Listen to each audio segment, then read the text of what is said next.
Hello, मैं हूं कुशाग्र सिंह। आज आपका फिर से स्वागत है मेरे एक नई वीडियो में। और सबसे पहले तो आज मैं आपको दिवाली की बहुत बहुत शुभकामनाएं देना चाहूँगा। तो आप सभी को हैप्पी दिवाली। और चलिए अब हम वीडियो को स्टार्ट करते हैं। तो आज की वीडियो में हम जानेंगे हाइब्रिड कोचेस के बारे में। तो आपने बहुत बार ऐसे कोचेस देखे होंगे जो कि थोड़े अलग डिज़ाइन में रहते हैं। आप फोटो उसकी देख ही पा रहे होंगे इस वीडियो में, और आपको ये डाउट ज़रूर से आता होगा कि ये कोच आखिर क्या है, LHB है, ICF है या फिर क्या है। और अगर आप अभी भी ये नहीं जानते हैं कि LHB और ICF कोचेस क्या होते हैं, तो सबसे पहले तो आप मेरा वो वीडियो देख लीजिए, जिससे कि आपको समझ में आ जाएगा।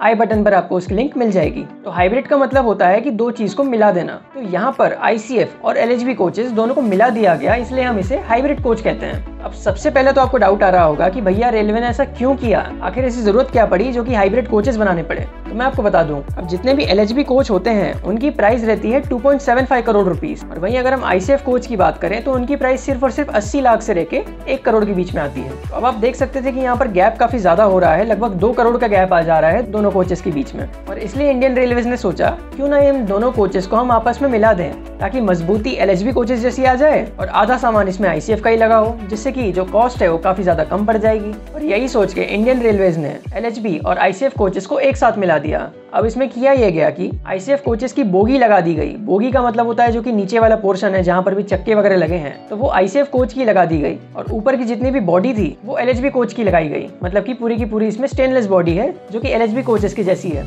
इसमें कपलिंग भी LHB कोच वाली ही लगी है, जिससे कि इसमें मजबूती तो बहुत ज्यादा है, लेकिन जो अंडर फ्रेम है वो पूरा का पूरा ICF कोच जैसा है। तो अब ऐसा करने से इंडियन रेलवेज ने इस कोच की प्राइस को काफी ज्यादा घटा लिया और हाइब्रिड कोच का प्राइस पड़ गया सिर्फ और सिर्फ 1.5 करोड़ रुपीस, मतलब कि 1.5 करोड़ रुपीस का। लेकिन ऐसा करने से सिर्फ और सिर्फ प्राइस ही नहीं घटी, बल्कि हाइब्रिड कोचेस से LHB कोच जैसी सिक्योरिटी भी मिल गई है, क्योंकि ये वाले कोच भी उसी तरह की सेफ्टी देते हैं जैसे कि LHB कोच देते हैं। मतलब कि इनमें दाम सस्ता लगा लेकिन सेफ्टी वही वाली मिली। मतलब कि अब अगर इस ट्रेन का एक्सीडेंट भी होगा तब भी इन्हें कुछ नहीं होने वाला। ये एक दूसरे के ऊपर कोलाइड नहीं करेंगे, ज्यादा से ज्यादा ये पलट सकते हैं, जिससे कि पैसेंजर्स की सेफ्टी बहुत ज्यादा बढ़ गई और ICF कोचेस के मुकाबले ये बहुत ज्यादा सेफ हो गए। तो सबसे मेन बात अगर हाइब्रिड कोचेस को बनाने की थी तो वो ये थी कि सस्ते में LHB कोच जैसी सेफ्टी पा लिया जाए। तो अब आप इस कोच की खासियत समझिए कि आखिर इस कोच में क्या क्या खास किया गया जो कि ICF कोचेस से ज्यादा अच्छा था। तो यहाँ आपको ज्यादा बताने की जरूरत नहीं है, आप समझ ही सकते हैं कि ऊपर का तो पूरा का पूरा LHB कोच जैसा हो गया। इसमें स्टेनलेस स्टील बॉडी लग गई है, थोड़ी मजबूत है।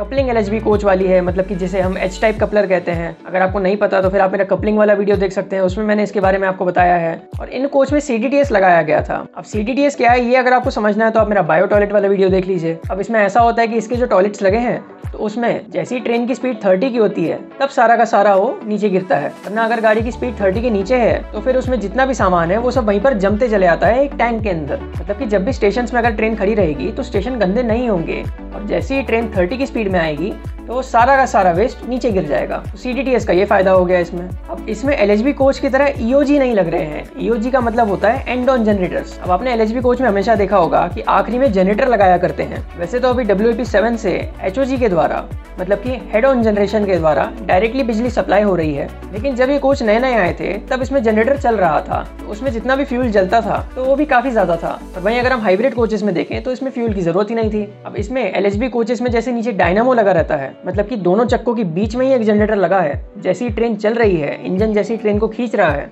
तो वैसे ही चक्के भी घूम रहे हैं। चक्के घूम रहे हैं, उन्हीं के साथ एक जनरेटर लगा दिया है, तो वो भी घूम रहा है और बिजली पैदा कर रहा है। अब इस बिजली को हम बैटरी में सेव करते हैं और उसके बाद इस कोच के अंदर जितने भी AC चल रहे हैं, पंखे चल रहे हैं, ये सब के सब उस बैटरी से सप्लाई होता है। इसके ऊपर भी मैंने वीडियो बनाया है, मैं लिंक डिस्क्रिप्शन में दे दूंगा, आप वहां से जाकर देख सकते हैं। मतलब कि अभी बस मैं ओवरव्यू दे रहा हूँ, अगर आपको और डिटेल में जानना है कि ये सब क्या होता है तो फिर मैंने पहले से वीडियो बना रखे हैं, आप देख सकते हैं। अब ये कोच LHB कोचेस की तरह है। अब जितने भी LHB कोच होते हैं उनकी जो लेंथ होती है वो ICF कोचेस से थोड़े ज्यादा रहती है। अब LHB कोच की बॉडी इसमें है तो हाइब्रिड कोचेस की भी जो लेंथ है वो थोड़ी ज्यादा रहेगी ICF कोचेस के मुकाबले, जिस वजह से इसमें सीट्स भी ज्यादा आ जाती है। तो इससे बहुत फायदा हो गया कि सीट ज्यादा हो गई है। अब भैया जब भी आप एक कोच से दूसरे कोच में जाते होंगे तो आपने वहां पर वेस्टिब्यूल देखा होगा, और इसी को पार करने के लिए इसमें एक स्लाइडिंग वेस्टिब्यूल डोर लगाया गया है। अब इसका फायदा ये होता है कि ये एक इंसुलेटर के काम करता है, मतलब कि ये अग्निरोधक है। अब जब भी किसी दूसरे कोच में आग लगेगी तो उस कोच से इस कोच में आग नहीं आ सकती है इन दरवाजों की वजह से। लेकिन आप तो जानते ही इन दरवाजों को तोड़ के रख दिया है। LHB कोचेस में भी यही हाल है, हाइब्रिड में भी यही हाल है। साथ ही साथ इसमें शॉक एब्जॉर्बर लगाए गए हैं जिससे कि आपको कंफर्टेबल राइड मिलेगी।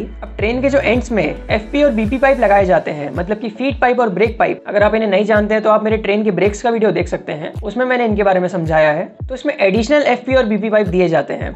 मतलब कि अगर 2 खराब हो गए तो कोई बात नहीं, हम दूसरे से भी काम चला सकते हैं। तो जो भी सुविधाएं LHB कोचेस में थी वो सारी की सारी सुविधाएं इसमें भी आ गई है। और बल्कि इसमें थोड़ा सा फायदा और हो गया कि इसमें EOG की आवश्यकता नहीं थी। जो इसमें डायनामो लगा था वही इसमें बिजली भी बना रहा था। लेकिन हर चीज के फायदे और नुकसान दोनों होते हैं, मैं हमेशा आपको बताता हूँ।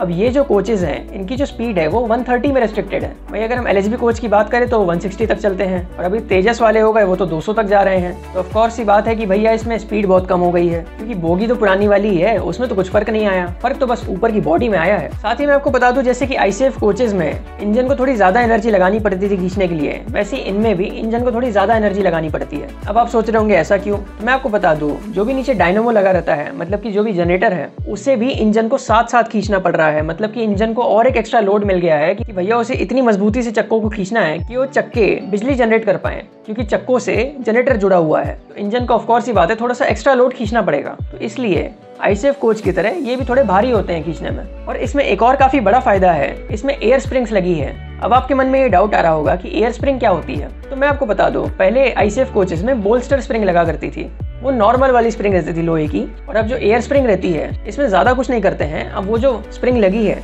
उसी के आजू बाजू एक रबर बेलो लगा देते हैं। तो अब ये रबर बेलो क्या है, तो मैं आपको बता दूं, ये गोला टाइप का रहता है रबर का, जिससे कि उसे पूरा कवर कर देते हैं उस स्प्रिंग को, और उसके अंदर जो फीड पाइप होता है उससे प्रेशर डालते हैं एयर का। अब आप सोच रहे होंगे कि इतनी मेहनत क्यों करे भाई, अब जो नॉर्मल वाली स्प्रिंग है उसमें क्या फर्क है। तो मैं आपको बता दूं, कोई भी कोच में अगर ज्यादा लोड हो जाता था तो भैया वो स्प्रिंग थोड़ी दब जाती थी, जिससे कि क्या होता था। अब आप मान लीजिए AC कोच है, तो AC कोच में कम लोग हैं तो उसकी स्प्रिंग ऊपर है, जिससे कि वो कोच थोड़ा ऊपर रहेगा। और वहीं अगर हम जनरल कोच की बात करें तो उसमें लोड काफी ज्यादा हो जाता है, जिससे कि वो कोच थोड़ा नीचे हो जाता है। तो जो नॉर्मल वाली स्प्रिंग है उसमें ये दिक्कत आती थी कि एक कोच ऊपर एक कोच नीचे हो जाते थे। वहीं एयर स्प्रिंग से क्या हुआ कि इसमें एक सेंसर लगाया गया है, जिससे कि अगर जब भी लोड ज्यादा हो जाता है और कोच अगर दबने लग जाता है तो उसमें जो रबर बेलो है उसके अंदर FP से प्रेशर डाला जाता है एयर का, मतलब कि फीड पाइप से उसमें एक्स्ट्रा प्रेशर डाला जाता है, जिससे कि वो क्या करते हैं, जो भी वो स्प्रिंग दबी है उसमें वापस से प्रेशर डाल के उस स्प्रिंग को ऊपर कर देते हैं। मतलब कि वो प्रेशर से क्या हो रहा है कि भैया वापस से उसमें काफी ज्यादा हवा भर जा रही है, जिससे कि वो स्प्रिंग अपने नॉर्मल पोजीशन में ही रहेगी। तो इससे सारे कोचेस बिल्कुल एक हाइट में रहेंगे, कोई भी नीचे कोई भी ऊपर नहीं रहेगा, जिससे ट्रेन चलने में काफी स्मूथ चलती है,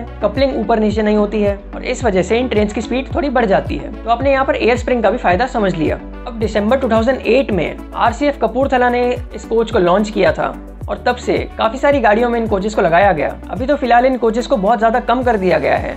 पहले तो कई सारे दुरंतो एक्सप्रेस में यही कोच लगा करते थे, लेकिन अभी फिलहाल ये बहुत कम गाड़ियों में दिखते हैं। तो आई होप अब आप हाइब्रिड कोचेस के बारे में समझ गए होंगे। अगर कुछ डाउट है तो अभी भी आप कमेंट कर सकते हैं, और अभी आपको रेगुलर वीडियोस मिलते रहेंगे। अगर आप चाहते हैं कि मैं आपके टॉपिक पर वीडियो बनाऊं तो फिर आप कमेंट कर सकते हैं। तो मिलते हैं ऐसी किसी और वीडियो में ट्रेन की बहुत सारी जानकारियों के साथ। Thank you so much for watching this video. धन्यवाद।